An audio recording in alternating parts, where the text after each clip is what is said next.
saved many Russian families from starvation and created refuge for children. Vera, the younger sister, I read we have to thank particularly because of her writing about Madame Blavatsky and her intimate look into this woman, which we may not have been able to know a lot about, who would have such incredible impact on the world, who would presage coming strides and accomplishments spiritually, scientifically, and philosophically. A closer look into a woman whose powerful spiritual vision and perception freed her from the inside out of the many boundaries that society imposes upon the world at various times. And it's not like that's done. It's said that very early on, Madame Blavatsky demonstrated remarkable psychic powers of perception beyond form and thought of the physical reality we know from her. During her early years, she lived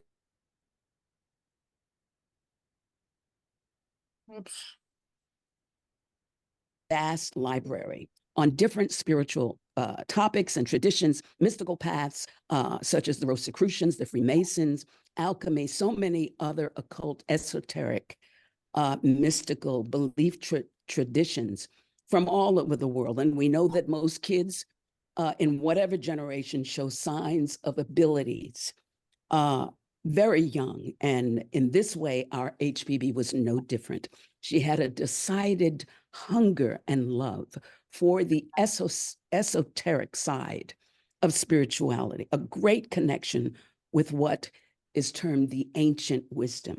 And by the time she was just 15 years of age, she had read every book in her dear grandfather's library. I thought that was astonishing.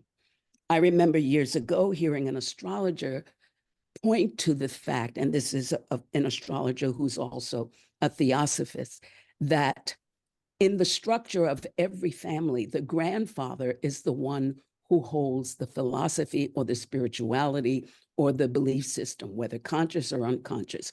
If he's a crook, that's the energy that the family gets to handle and do away with if their moral is intact.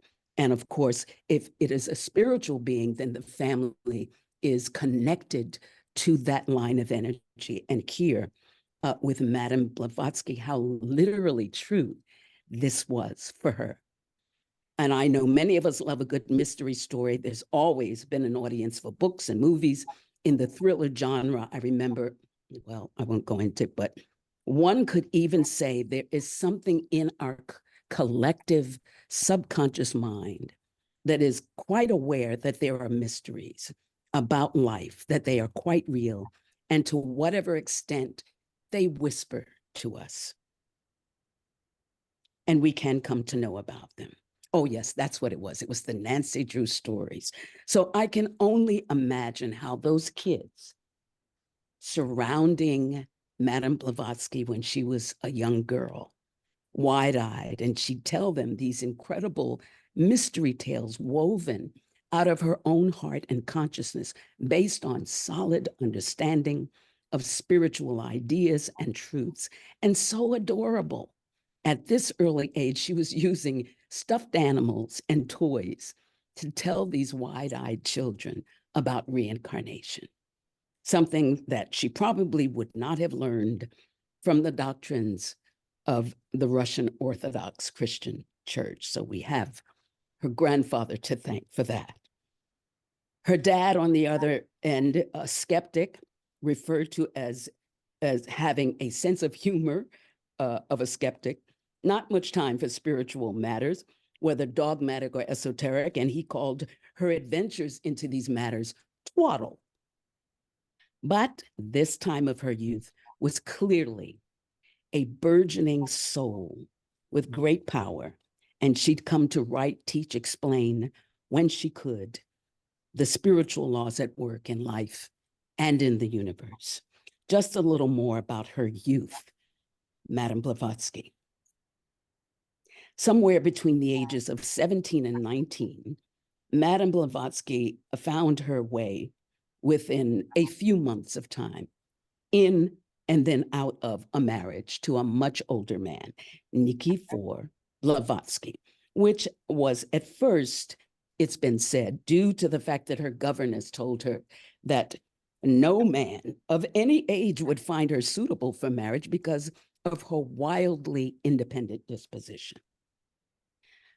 It makes one feel empathy and some measure of understanding to be immersed in all of these deep spiritual truths at such a young age and have to come out of them to some degree, to have an external life that she really basically didn't want. The other thing that we knew about her at this time was that her focus in childhood had always gone to people of the lower classes. She preferred to play with the servants' children. It said she had to be watched very carefully for fear of escaping to go make friends and play with the ragged street kids. This was where her heart was. Painfully honest, young HBB had what we refer to now as no filter. And she told people to their face precisely what she thought of them, much to the discomfort and chagrin of a family and a society of good manners. But yet, her loving kindness was just as distinct, the complete willingness to do anything she could for a friend or anyone in need, and defending others, never holding a grudge and engaging in the mentality of you owe me. It was said that this distinct remembrance of her was that she never in the slightest held a grudge. And we all know that through the years, there was a tremendous amount of negativity heaped upon this great teacher in so many different departments of life. But she had enough love and light and wisdom to move from inside beyond it. She was known to have a distinctly dual nature. On one side, very mischievous as a kid, but on the other, very mystical, very spiritual, a metaphysical being. So having formed this premarital bond in response to what her governess had said about her, she became frightened and tried to get out of it and could not. Then, realizing that it was possible in some way to get free of the chatter of the authoritative voices around her, whether governess, parents, family members, whatever authorities, that this would be a way to at least lessen it, getting married. And of course, this proved from the very day of saying I do to be the last thing she wanted. And only after a few months, she left the husband of several years, her junior, and she did various things to maintain her freedom and her safety. A woman alone in this time was something just not done and engaged in. So she disguised herself in turns as a man, posed as a shipmate dwelling in the lowest living quarters of the ship, traveling the world, facing dangers, real dangers of different kinds at different times. Her father sending money to her when he could. At home in Russia, she had built up a beautiful ability to play piano, and from time to time had been paid for giving concerts. All the while, a consistent experience for Helena Blavatsky was her dreams. She'd had consistent dreams of an Indian man she knew to be her teacher, her guru, her master. And in her case, we could say that these were not just images that one may find in dreams, but actual visitations from higher planes of life from this great master that would help and instruct her in her destiny to usher in a new wave and impulse of spiritual forces and ideas. Blavatsky, during her time of that intense study in her grandmother's library, had come to understand and long for an alchemical spirit experience, within herself. We know that alchemy speaks to a something that happens in a laboratory where lead or some other gross material is transmuted into gold. But there is that alchemy where the human being has come to a point in his development and focus on the studies and the path where he can transmute the lower aspect of the nature into the higher. And so this is what she was longing for. And so this whole idea of soulmates is rooted in this very high spiritual idea. But it really comes down to a balance. At any rate. Monica, could I just mention, we're at 3:20 now, and we're only at the beginning of her life. Maybe could you maybe take a few of the later points that you might want to touch on before we start a conversation? She's got an immensely full life. Absolutely. Please forgive me. There are two things I want to immediately put here. One is that she was conditioned to be able to handle the rigors of travel. And her travel was particularly rigorous because what she engaged in as a mission given to her by her master was to go into the realms of various countries and study, and by experience, learn their spiritual practices and understandings. She must have traveled to 10, 15 different places, and even that 2 or 3 times. And what happened, this student believes, to Madame Blavatsky is that she became the living embodiment of what the Theosophical movement is about. She became the living presence of all those different cultures through experience and understanding, and having digested the energies of the people as well, and the Shaktis of the as well. And here on the other side of that, you know, we're in duality. And so that was the good that was meant to be brought out and brought back for her work. But the downside of it is that it took a tremendous toll on her physical and psychic instrument. And even that, over a period of time, with a hard fight, she overcame those forces, because none of this was empty ritual. It was entering into the forces in each of these cultures, and maybe not all of them good, but she understood these cultures and these different parts of the world through their spirituality, through her own inner experience. And this is the foundation of the Theosophical movement.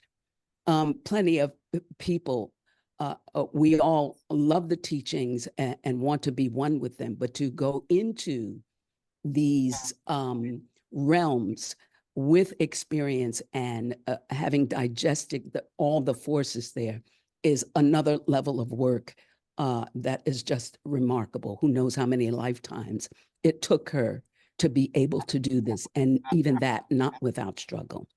And so I believe that it was in 1875, she, Madame Blavatsky, William Quan Judge, and Colonel Olcott, thank you very much, forgive me,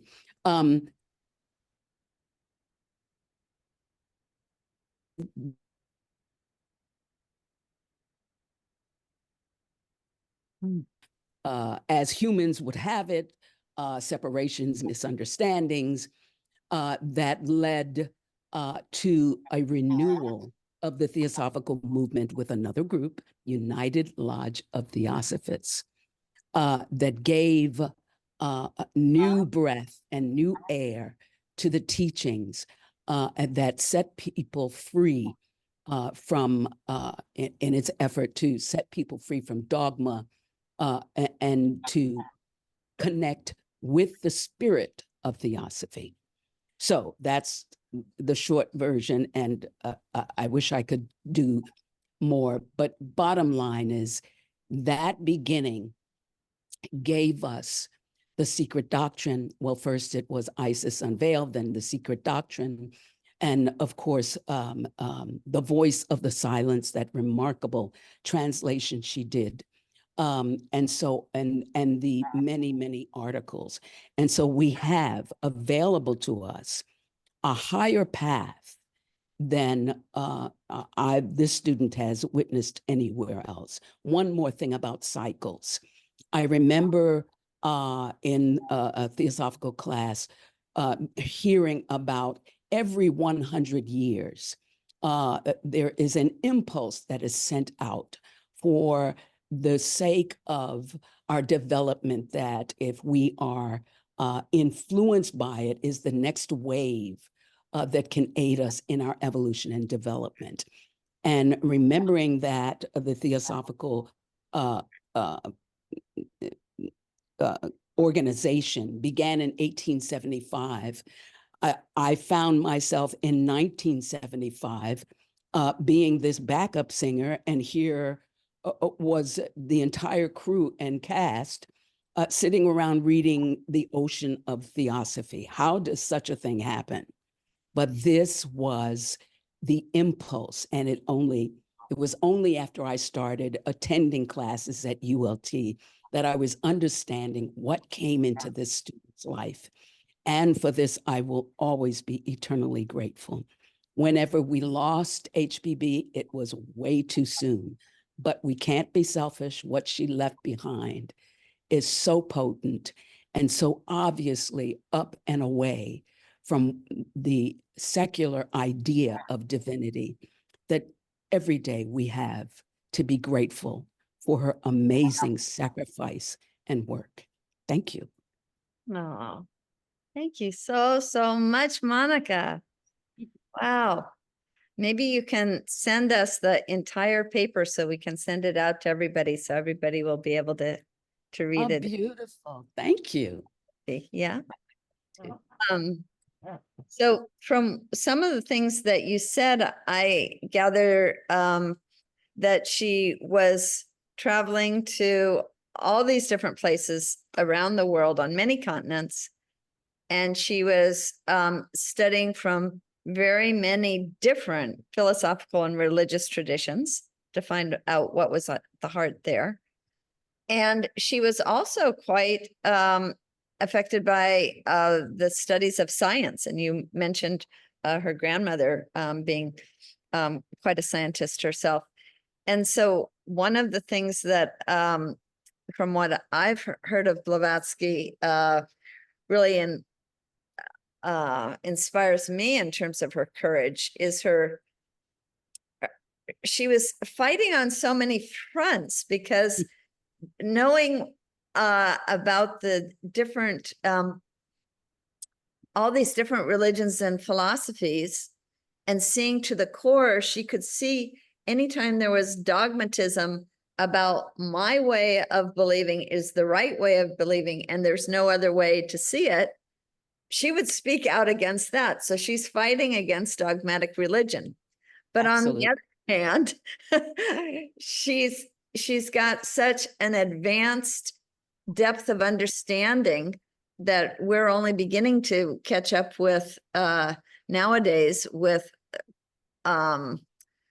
all of our scientific advancements that are into the much subtler fields of physics,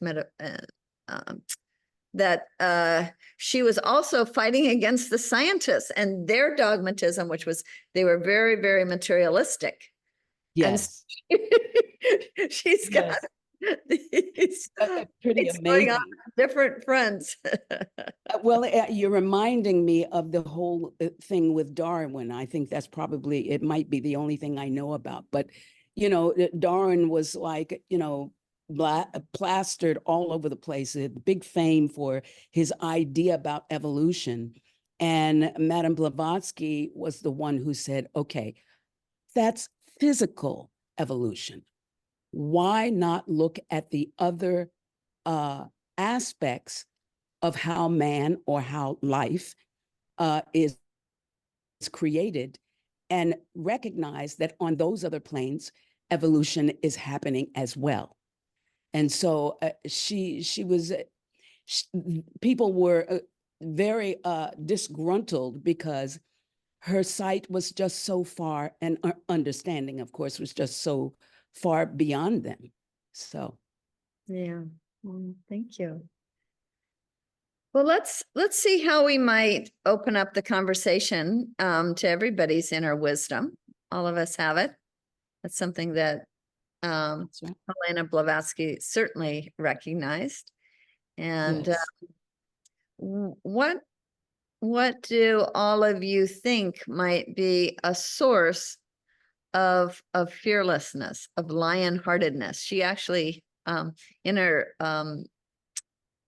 in one of the obituary comments about her, she was called a lioness or lion-hearted. And but just in general, what might be the source of courage, fearlessness? That's a great question. What is the source of fearlessness and courage? Yeah, so let's throw it out to the group. Carolyn.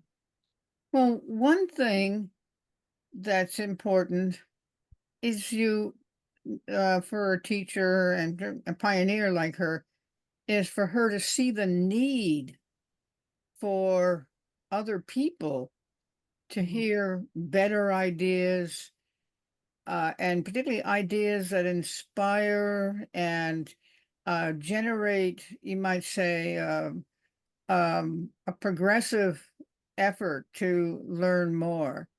It wasn't just about developing her own knowledge, which if you read Madame Cranston's biography and her years in Tibet, you just living across the street from masters of wisdom, you're just amazed and inspired.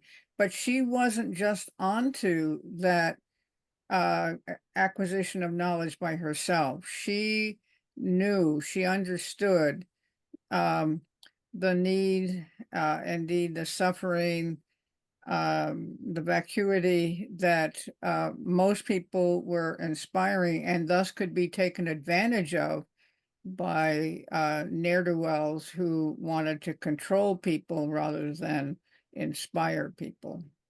Mm-hmm. Absolutely. I think part of this wave of energy that came in, that I will always believe in my heart was centered in her work, this new age, whether it was in the 60s when, all the hippies were talking about free love and man and all of that.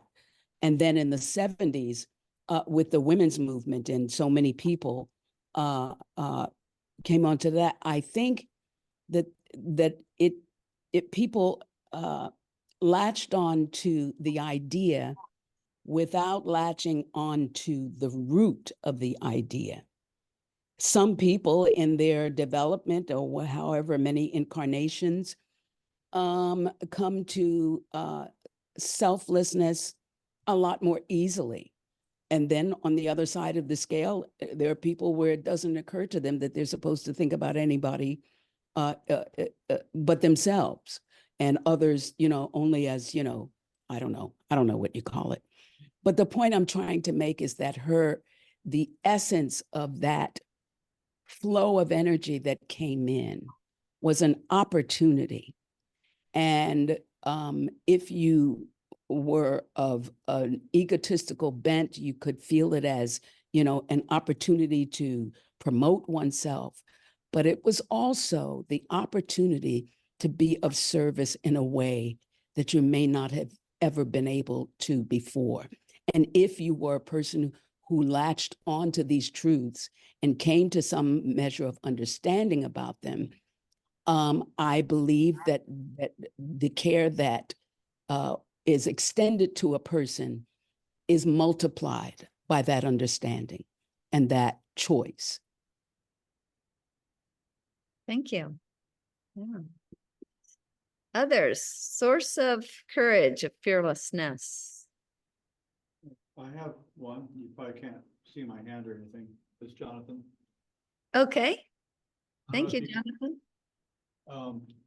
Well, I was wondering if Monica or Renee or somebody could tell the story of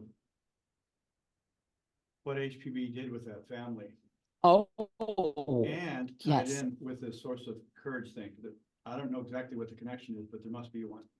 Well, there was HBB had bought a first-class ticket to America. I don't even remember now what country she was coming from, but she was about to get on, and there was this woman with two very small children, and she was crying her eyes out.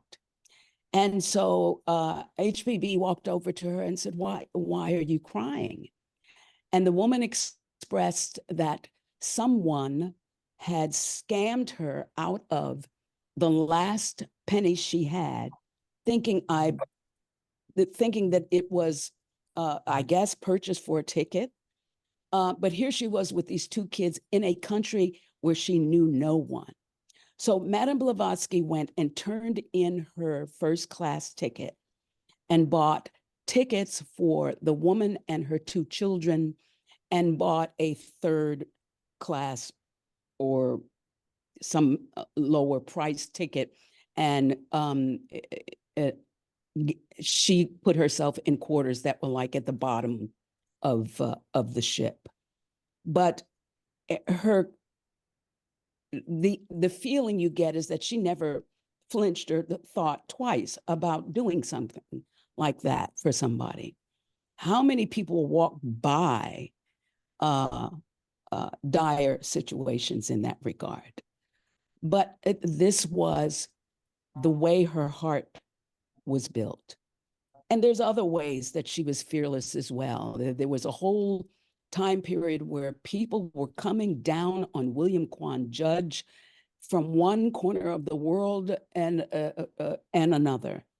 And if I understand correctly, it was basically false accusations. And she spoke up for him with a roar. I don't remember the exact words, but it was definitely without the slightest bit of fear that she responded to this mistreatment of him that was so strong. And whatever I read, I got the feeling that her response to it was stronger than their puny little complaints about him, which for any person, it would begin to wear a person down. And so she fought for her brother. And the thing to know about her is that she fight like that for anybody.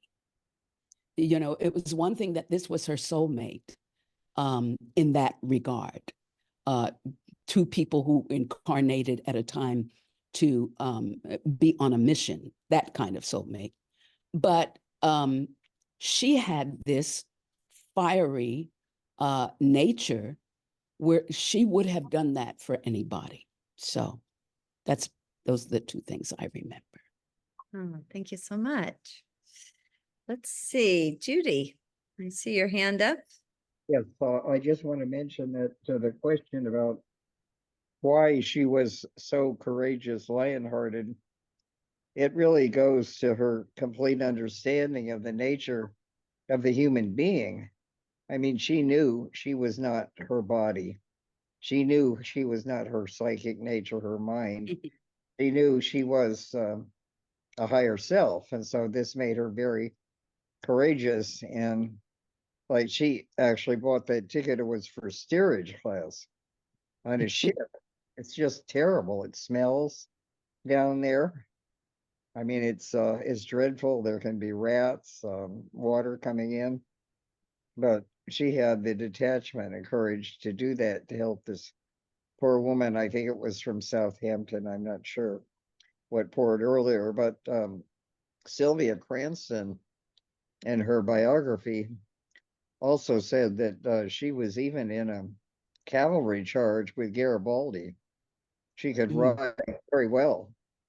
And although theosophists are basically nonviolent, not for war, the people of Italy were being so oppressed by material monarchies that their revolt was very justified, and she fought with them and was left for dead, but survived, apparently with the master's help. But my question would also be, here, why is it that we have a lion-hearted person in a body that at least was presented as female? It is more likely that she was androgynous from the reports I read, but she was a woman in an age in which men were very dominant, and yet Yes. she's more like the female lioness. They do the hunting, they take care of the cubs, and the Whoa. are very beautiful, but they just sit around and get taken care of, their stud service. So I wonder if you could respond to that a little bit more, because I think it's the lack of materialism that makes us courageous. That's why the military all have chaplains. They tend to be. Uh, Let me call on Bob, if I may, and this is Bob Buss. Have any thoughts along these Yeah, lines? I do. From a Buddhist perspective, a lot of what's been said is represented by the lion in two different ways. One is that the lion is a protective element to your meditation, to your work. And so outside the temple or the place that you're meditating are lion guardians. Mhm. That's part of, I mean, you have to, as you practice, guard yourself. And that's a kind of an externalizing of that lion energy to protect yourself. It's an interesting dynamic. The other in Buddhism, especially in Mahayana Buddhism, is what's called the lion's roar of the doctrine, which I think is what you were referring to as intuition or the heart of the spiritual matter. The lion's roar of the doctrine is emptiness. It's the lack of ego, the lack of duality, the sort of spiritual practice to put yourself in a position not to have all of the other things going on. That's a tremendous element of courage. And in the Shodoka, it says, even 3-year-olds roar loudly. Emptiness in that practice is an amazing element of giving yourself protective spirit to then practice what is at the core, or emptiness. Mhm. You know, I was wondering, does anybody have an idea? I mean, I was asking what the source of courage is, and I wonder if we have to actually go further, and maybe Bob's pointing some things out in that way. What's the ultimate source of fear? Maybe if we knew what ultimately we're most fearful of, it would give us a little bit of a clue as how to become fearless. Oh, wow. Something just occurred to me, Renee, in regard to this. I remember in terms of courage, hearing that compassion is the law of laws. And we generally think of these qualities as something that, we can sort of grab hold to in our lives if we make the concerted effort, but it is part of the construction of the universe.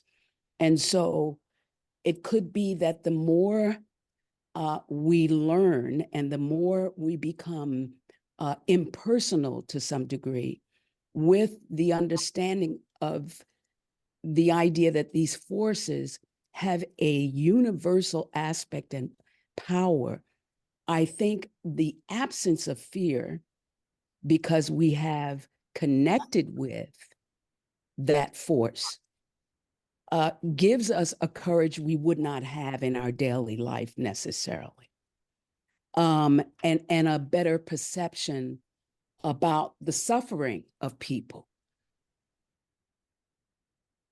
That's interesting, because that's very much at the heart of what the Buddha said.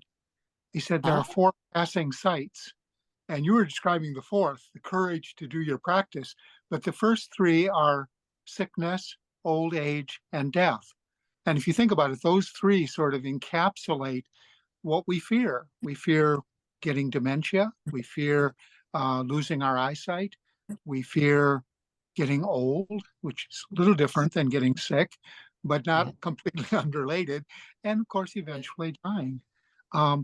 And then the 4th passing sight is the fear that if we do nothing, all those first 3 will take over. So it motivates us to then have the courage to practice, as you were saying. Yes.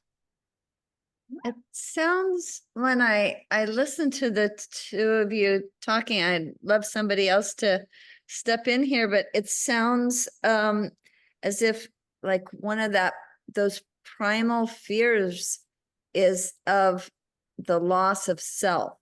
Like I will get so sick that I don't know, I somehow lose myself, or I'll get so demented, or in death, I will have lost myself.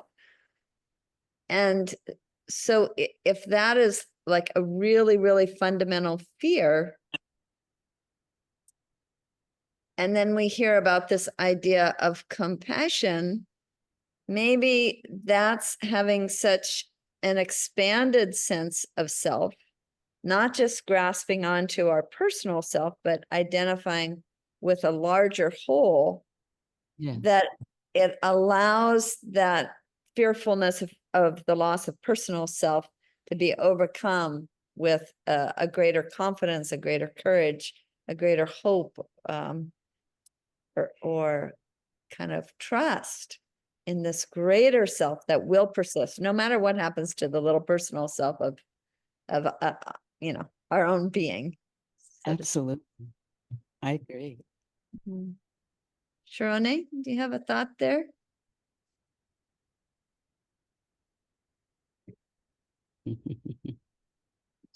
Mary? Mary's no? Hey, Renée, you have in the almanac a Yes. quote from a CGI character called Yoda. Yes. It's very curious to me, that here's a guy that's not real, and he's from a movie, but he says something worthwhile. Train yourself to let go of everything you fear to lose. Mm. So that seems actually fairly wise coming from this unreal character. It's just like, it's so paradoxical, the age we live in. I don't know what to make of it, but I still find that's why I think people find Yoda fascinating, because he has these little statements that strike one as true. I think so. Roger, you're always, oh, I'm sorry, Bob. Didn't mean to cut you off. Well, it's just, I think your question, the source of fearlessness is a really good one. He mentioned, the other Bob mentioned what we fear, like sickness, old age, death. And I guess we fear pain and suffering, not just physical, but mental, psychological. So that first truth of Buddhism, we do fear, like if you were to be, like HPB, she was publicly shamed in a million ways. And a lot of what we think we are has to do with whatever other people think of us. Mhm. So to be publicly shamed, that's a huge fear. So, I mean, even it comes out, even like, I suppose, like Monica, if she was going to be singing in front of people, when you're You performing in front of people, yeah. You that's get where you a get the couple of self chances. problem and the fear problem. Thank you for that. Yes, you as the moment approaches, you get two choices: throw it out and go for it, or let the fear consume you. And I think that that's relative to the idea of embracing the universal and the impersonal. It's if this quality is so vast and so great and so big and is a part of the very universe, what do I look like shying away from it? How can I actually accomplish shying away from it? So that's one way I think maybe we could talk to ourselves. Of course, all of this sounds just lovely until you are in the moment with what could be your greatest opportunity to handle such a thing. You just never know what's going to come up. But all in all, that these teachings are there and we have right understanding and hold fast to them, I think that gives us strength and courage. Indeed. How about Roger? Hi. Yeah, I've found that I've been afraid of so many things, and I keep going through phases where I master something, like public speaking. I used to be afraid of everything, and then I found a little technique, and I started doing it well, and then it became less fearful. So I'm a believer that finding techniques to help master things are the way to go. That fear is there, and it's part of all of us. The fear of death is the ultimate fear, and the Tibetan Buddhists say that the purpose of this life is to master neuroses. And when you think about it, here we're having this conversation, none of us really know where we came from or what we're doing here or where we're going when it's over. So it is kind of a setup for that. So I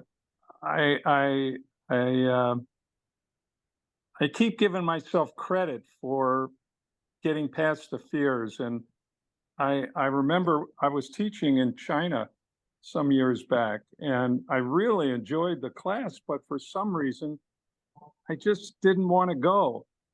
And it amazes me how maybe it's your unconscious, maybe, things we've learned as a 5-year-old or something, or 3, that just holds us back too. So it's a wonderful topic to think about. And here I am, almost 80 years old and still fearful of so many things.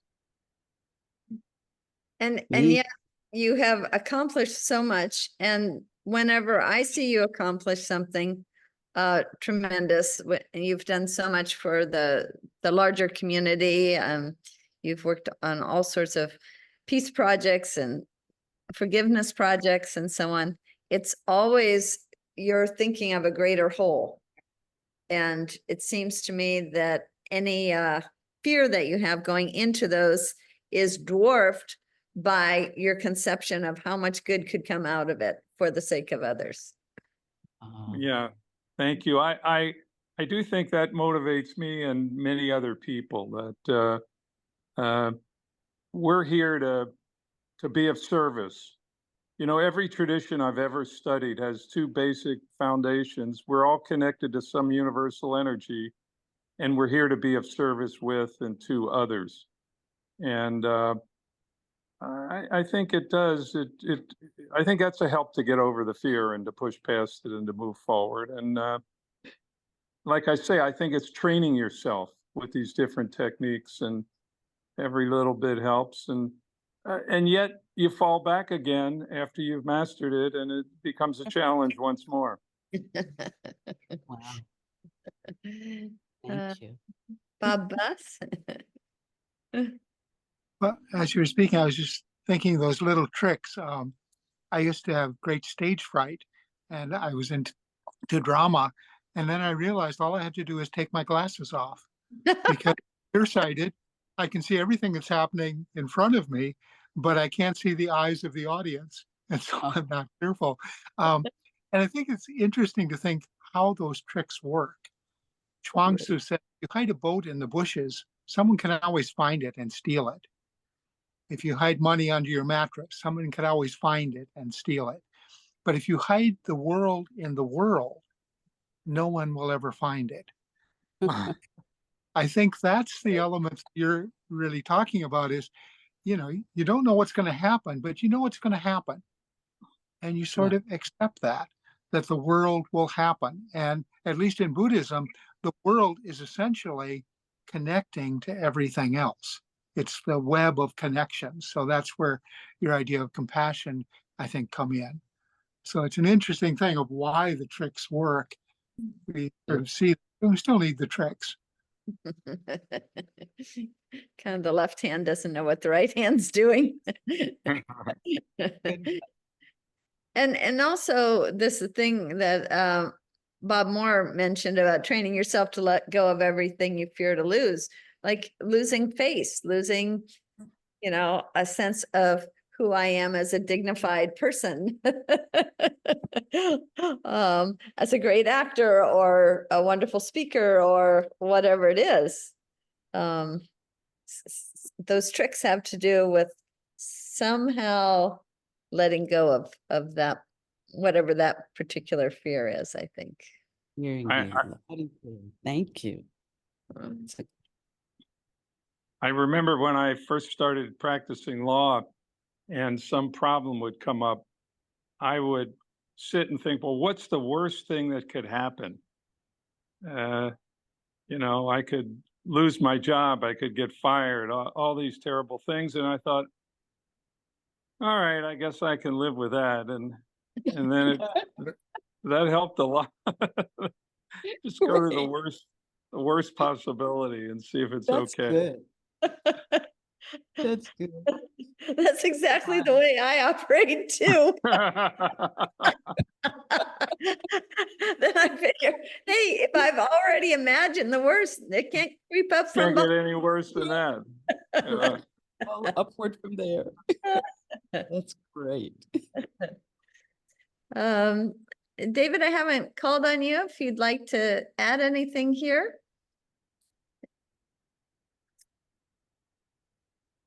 I was struck by what Roger just said about the fear of death being the ultimate fear, and perhaps every other fear is some part of that fear of loss of life. I think everything else can be trained out, but I don't know that you can train out the fear of loss of life.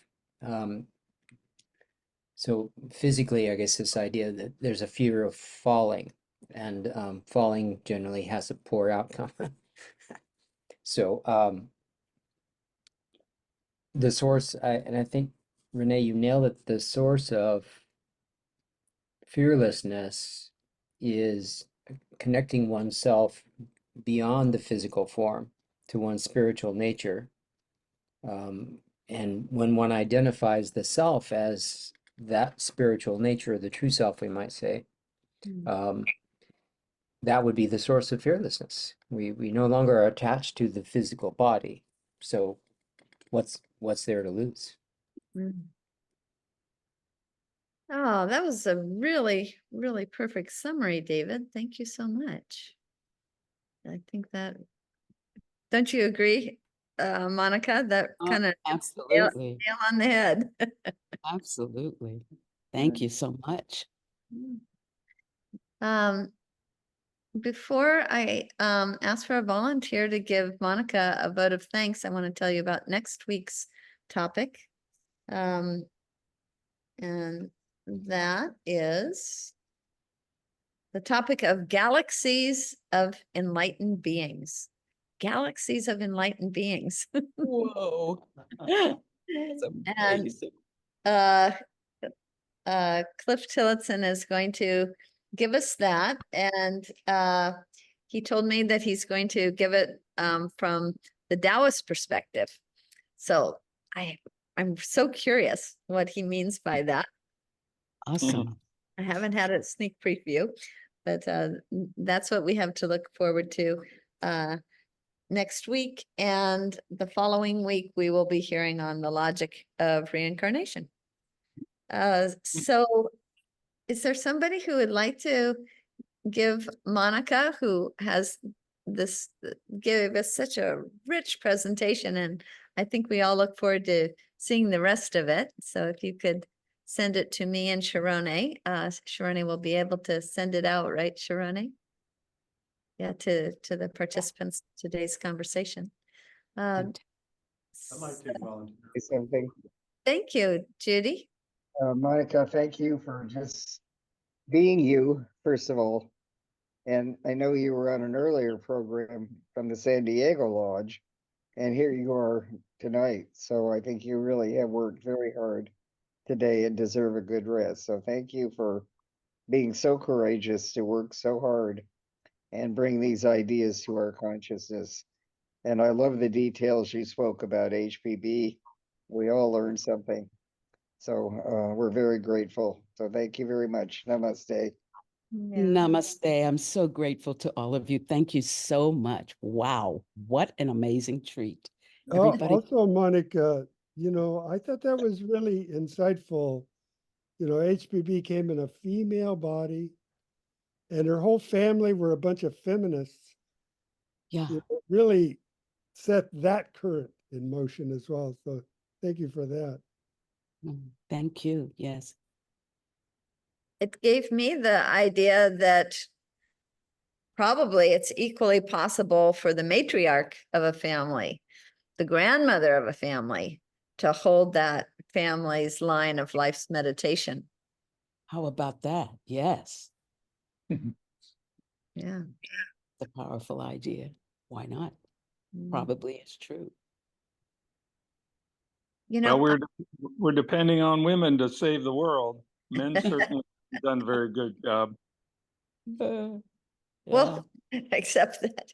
Well, our possibilities are certainly loud and strong at this time, so we'll see. Let's see. As David said, we've tried to lose our fear of death. But if we can lose our fear of death, we have our love of life. And that's the Great Mother. That's really the feminine spirit. Beautiful. Well, for the sake of our recording, I'd like to reintroduce our topic. If you just stay on the line for just a moment, because my recording started late. Welcome everyone to Gems from the Wisdom Traditions, a conversation circle sponsored by Still and Moving Center. And this week we are taking up the topic of fearless and lion-hearted. During this week, when we are celebrating a lion-hearted heroine, Helena Blavatsky, from the 1800s, and it's also during the time when we recognize the zodiacal sign of Leo, the lion. And so we are looking forward to hearing from Monica Page, who has a years-long study of the study of theosophy, and in particular has given great time and attention to studying the life and works of Helena Blavatsky. So Monica, we're so glad you're here with us today. Thank you. Thank you, everybody. Thank you. Aloha. Thank you. Aloha. Aloha. Yes. Take care now. Thank you. Bye. Thank you, Bye. Monica. Thank Thank you. Everybody be well and safe. Namaste. Namaste. Thank you, Monica. Thank you. Take good care. Just beautiful. Thank you, thank you. And Thank do you. send Renée. us the paper. Well, I absolutely will. Yeah. Okay. Big hug. Okay. Okay. Thank you, Bye-bye. bye-bye.